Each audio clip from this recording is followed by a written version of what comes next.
দেখো, তোমাদেরকে আগের ক্লাসে 5 প্রকার সেন্টেন্স শেখানো হয়েছিল। Assertive sentence, interrogative sentence, imperative sentence, objective sentence, exclamatory sentence. সেই অ্যাসার্টিভ সেন্টেন্সের আবার দুটো ভাগ, একটা হচ্ছে অ্যাফার্মেটিভ, নেগেটিভ। তাহলে যে অ্যাসার্টিভ সেন্টেন্স বলা হয়েছিল বর্ণনামূলক বাক্য, সেই বর্ণনামূলক বাক্যটাকে আবার দুভাগে ভাগ করা হচ্ছে অ্যাফার্মেটিভ, নেগেটিভ। অ্যাফার্মেটিভ মানে হচ্ছে হ্যাঁ বাচক, আর নেগেটিভ মানে না বাচক। ঠিক আছে, হ্যাঁ বাচক মানে যেটা হ্যাঁ সূচক কথাবার্তা বোঝাবে সেটা হচ্ছে অ্যাফার্মেটিভ সেন্টেন্স, আর যেটা না সূচক কথাবার্তা বোঝাবে সেটা হচ্ছে তোমার নেগেটিভ সেন্টেন্স। নেগেটিভ সেন্টেন্সে নট থাকবে, নো থাকবে, মানে না জাতীয় শব্দ থাকবে। তো এই অ্যাফার্মেটিভ থেকে নেগেটিভ করার জন্য অনেক নিয়ম আছে। তো তার মধ্যে একটা নিয়ম হচ্ছে ইউজিং সো দ্যাট, মানে সো দ্যাট বসিয়ে আমরা অ্যাফার্মেটিভ থেকে নেগেটিভ করতে পারবো। ঠিক আছে, হ্যাঁ বাচক থেকে না বাচক করার জন্য আমরা সো দ্যাট ব্যবহার করতে পারবো। কখন সো দ্যাট ব্যবহার করবো?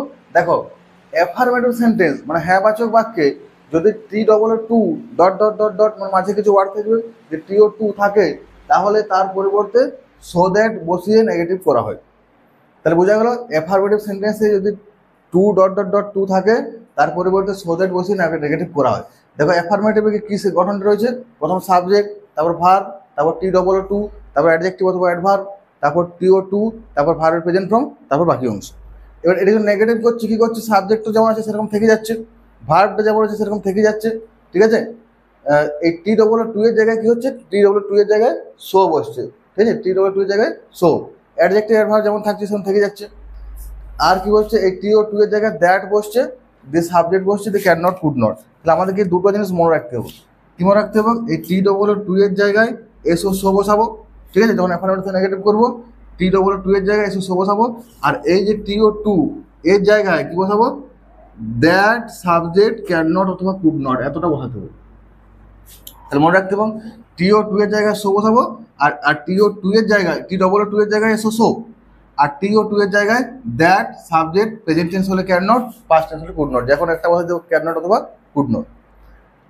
যেমন এক্সাম্পল দেখো, she is too weak to work, সে এতটাই দুর্বল যে কাজ করতে পারে না। দেখো কী করলাম, এই যে টি ও টু এর জায়গায় কী বসালাম, শো বসালাম, আর টি ও টু এর জায়গায় দ্যাট সাবজেক্ট ক্যান নট।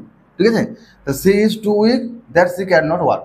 বা ধরে বললাম the child was too small to climb up the tree, তাহলে কী হচ্ছে, the child was so small, যেহেতু এটা পাস্ট টেন্সে আছে, দেখো টু এর জায়গায় শো বসালাম, আর পাস্ট টেন্স আছে বলে কী করলাম, দ্যাট হি দিয়ে কুড নট বসালাম।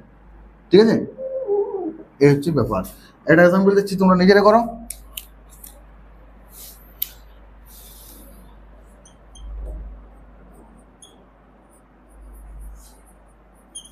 The man was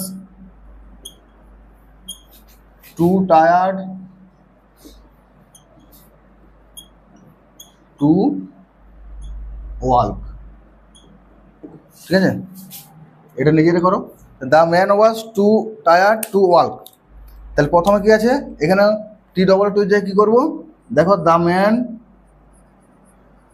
was, T double too এর জায়গায় শো, টায়ার্ড, তারপরে টি ও টু এর জায়গায় কী বসাবো, প্রথমে দ্যাট বসাবো, দিয়ে আবার সাবজেক্টটা দ্য ম্যান মানে ছেলে, তাহলে আবার হি বসালাম। তারপর দেখো ওয়াজ আছে মানে পাস্ট টেন্সে আছে, তাহলে কুড নট হবে, দ্যাট হি কুড নট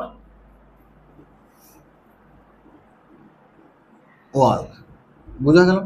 ঠিক আছে, তাহলে এইভাবে অ্যাফার্মেটিভ থেকে নেগেটিভ করার একটা নিয়ম আমরা করতে পারি।